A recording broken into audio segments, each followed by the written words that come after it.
हृदय की गूंज, आत्मा का अदृश्य सत्य। मायरा एक ऐसी दुनिया में रहती थी जो केवल उन चीज़ों पर विश्वास करती थी जिन्हें देखा या छुआ जा सके। उसका दिन आंकड़ों, ग्राफ्स और लॉजिक से भरा रहता था। वो एक सफल एनालिस्ट थी, लेकिन उसके अंदर हमेशा एक खालीपन रहता था। वो अपनी बाहरी दुनिया की आवाज़ों में इतनी खो गई थी कि उसने अपने भीतर की उस धीमी पुकार को सुनना बंद कर दिया था जो उसे कुछ अलग करने के लिए उकसाती थी। एक सुबह उसके बॉस ईशान ने उसे एक नए निवेश प्रोजेक्ट की फाइल सौंपी। ईशान ने कहा, डेटा कहता है कि ये हमारे लिए साल की सबसे बड़ी जीत होगी मायरा। बस आंख बंद करके इस पर काम शुरू कर दो। मायरा ने फाइल पकड़ी, लेकिन जैसे ही उसके हाथ कागज से छुए उसे अपने पेट में एक अजीब सी बेचैनी महसूस हुई। उसके मन ने कहा, रुको, ये सही नहीं है। ईशान के दबाव और तर्क के आगे मायरा ने अपने अंतर्ज्ञान को दबा दिया। अगले कुछ हफ्तों में वो प्रोजेक्ट पूरी तरह विफल हो गया।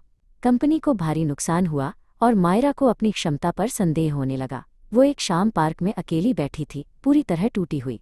उसने सोचा कि आखिर उसने उस चेतावनी को क्यों नहीं सुना जो उसके शरीर ने उसे दी थी।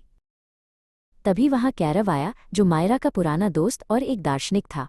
उसने मायरा की उदासी देखी और उसके पास बैठ गया। कैरव ने धीरे से कहा, मायरा, तुम वाईफाई का उपयोग करती हो जिसे तुम देख नहीं सकती। तुम रेडियो तरंगों पर भरोसा करती हो जो हवा में अदृश्य हैं। फिर तुम अपनी उस ऊर्जा पर भरोसा क्यों नहीं करती जो तुम्हारे भीतर हर पल बह रही है? कैरव ने आगे समझाया, हमारा शरीर ऊर्जा को महसूस करने वाला सबसे संवेदनशील यंत्र है। अंतर्ज्ञान केवल एक विचार नहीं है, ये वो सत्य है जो तुम्हारी आत्मा तुम्हारे हृदय को बताती है। ब्रह्मांड में हर चीज़ कंपन और आवृत्ति है। जब कोई चीज़ तुम्हारे स्वभाव के खिलाफ होती है तो तुम्हारा कंपन बदल जाता है। तुम्हारा हृदय उसे तुरंत पकड़ लेता है, बस तुम्हें सुनना सीखना होगा। मायरा ने कैरव की बात मानकर अभ्यास करना शुरू किया। उसने भीड़भाड़ वाले बाजारों में जाकर आंखें बंद की और लोगों की ऊर्जा को महसूस करने की कोशिश की। उसने महसूस किया कि कुछ लोग शांति की तरंगे छोड़ रहे थे, जबकि कुछ के पास जाने से उसे भारीपन महसूस होता था। उसे समझ आया कि उसका शरीर वाईफाई की तरह हर पल अदृश्य संकेतों को डिकोड कर रहा था। कुछ दिनों बाद ईशान फिर से एक सुनहरा अवसर लेकर आया। मायरा, ये डील तुम्हें फिर से शीर्ष पर ले जाएगी, उसने उत्साहित होकर कहा। मायरा ने उस व्यक्ति से हाथ मिलाया जिससे डील होनी थी। हाथ मिलाते ही उसे फिर से वही झंझनाहट और भारीपन महसूस हुआ। इस बार उसने बाहरी आंकड़ों की चमक धमक को अपनी आंतरिक चेतावनी पर हावी नहीं होने दिया।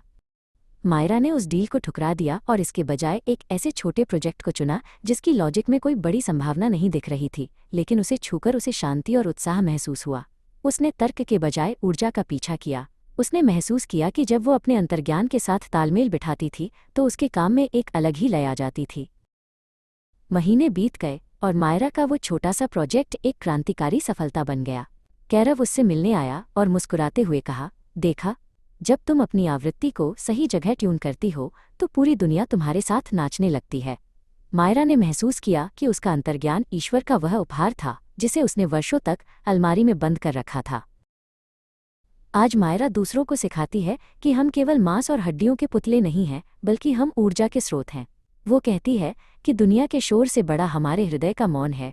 अंतर्ज्ञान आपकी आत्मा की वह भाषा है जो आपको कभी गलत रास्ते पर नहीं ले जाएगी, बशर्ते आप उस अदृश्य सत्य पर विश्वास करना सीख लें जो हमेशा आपके साथ है।